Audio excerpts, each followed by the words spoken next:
جو کہ آپ صلی اللہ علیہ وآلہ وسلم پر کوڑا کرکٹ وغیرہ پھینک دیا کرتی تھی، لیکن آپ صلی اللہ علیہ وآلہ وسلم نے پھر بھی اس کے گھر جا کے اس کی عیادت کی کہ معاملہ کیا ہے.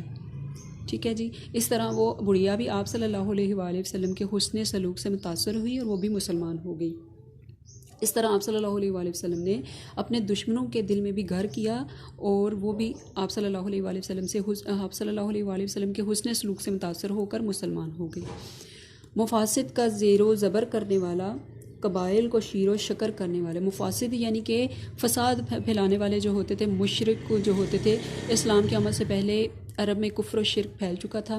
آپ صلی اللہ علیہ وآلہ وسلم نے کفر و شرک کو ختم کیا، تباہ و برباد کیا، اور تمام قبیلے جو آپس میں لڑائی جھگڑے کرتے تھے، جو بکھر چکے تھے، سب کو آپس میں اکٹھا کر دیا، ملا دیا. اتر کر ہرا سے سوئے قوم آیا، ایک نصحۂ کیمیا ساتھ لائے. سوئے قوم آیا، قوم کی طرف آیا، نصحۂ کیمیا ساتھ لائے، یعنی کہ آپ صلی اللہ علیہ وآلہ وسلم آئے اور آپ صلی اللہ علیہ وآلہ وسلم جو ہیں، آپ صلی اللہ علیہ وسلم پر قرآن مجید نازل کیا گیا. ٹھیک ہے جی.